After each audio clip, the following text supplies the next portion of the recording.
मान्यवर कि आपने मुझे बैंकिंग लॉ अमेंडमेंट बिल 2024 पर बोलने का अवसर दिया। साथ ही मैं आभार व्यक्त करता हूं अपनी पार्टी के मुखिया आदरणीय बहन कुमारी मायावती जी का। मान्यवर, मैं कुछ महत्वपूर्ण बिंदुओं पर आपका ध्यान लाना चाहता हूं। मान्यवर, जैसे जैसे टेक्नोलॉजी का हम उपयोग बढ़ाते जा रहे हैं, वैसे वैसे चैलेंजेस भी हमारे सामने बढ़ते जा रहे हैं। उसी क्रम में लगभग मान्यवर 30,000 करोड़ रुपए बैंकिंग फ्रॉड के रूप में भी देखने को मिला हुआ है, किसमें डिजिटल अरेस्ट और फेक एप्लीकेशन या ओटीपी के जरिए लोगों के गाढ़ी कमाई, खून पसीने की कमाई वो फेक अकाउंटों में जाती है और वहां से मल्टीपल ट्रांसफर होकर कहां गई मालूम नहीं होता। बैंकों में जाते हैं तो बोलने हैं कि जिस अकाउंट में गया फेक अकाउंट है।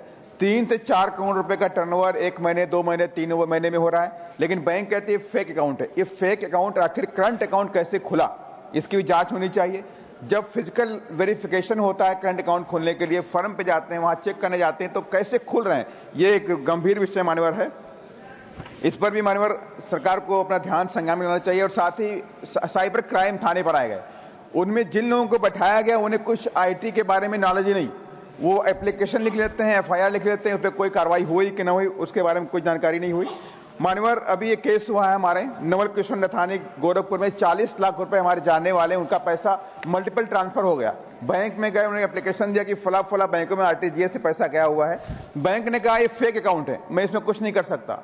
ये फेक अकाउंट आखिर खुला कैसे, जब उसमें 3.5 करोड़ रुपए का टर्नओवर हुआ है 1 महीने में, 2 महीने में, तो ये देखने वाला विषय मान्यवर। इस पर भी माननीय वित्त मंत्री जी संज्ञान लें। और साथ ही मैं किसानों की बात करना चाहता हूं कि जिन किसानों की फसल बर्बाद होती है, सूखे से बर्बाद हुई, आग लग गई, हैवी बारिश हो गई, फसल बर्बाद हो गई, किसान उसका लोन नहीं दे पा रहा, तो उस केस में बैंक को कम से कम वहां पे वेरिफिकेशन करके उनका लोन माफ करने की भी जरूरत है मान्यवर। साथ ही सरकार से मैं रिक्वेस्ट कर रहा हूं, कई बार कर चुका हूं, कि कृषि मजदूर सम्मान निधि, मजदूर सम्मान निधि भी देने का काम करे।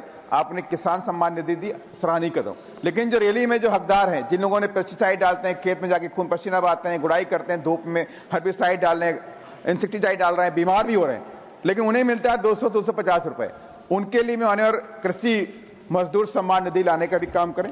माननीय वित्त मंत्री जी से मेरा आग्रह है कि कई बार देखने को मिला SC, ST, OBC के बच्चे जो गरीब होते हैं उनका एडमिशन नहीं हो पा रहा है, स्कूल में, कॉलेजेस में, IITs तक में एडमिशन लेने में असमर्थ हैं, तो उसके लिए बैंक में प्रावधान करें, कम से कम 0 फीस पर कंपलसरी उनको लोन मिलना चाहिए, ताकि वो ग्रेजुएशन पूरा करने के बाद, अपने एजुकेशन पूरी करने के बाद वो लोन को पूरा कर सकें। साथ ही SC, ST बच्चों को कई महीनों से स्कॉलरशिप नहीं मिली, MPhil में पैसा नहीं मिला कई सालों से, उसे भी देने का काम करें।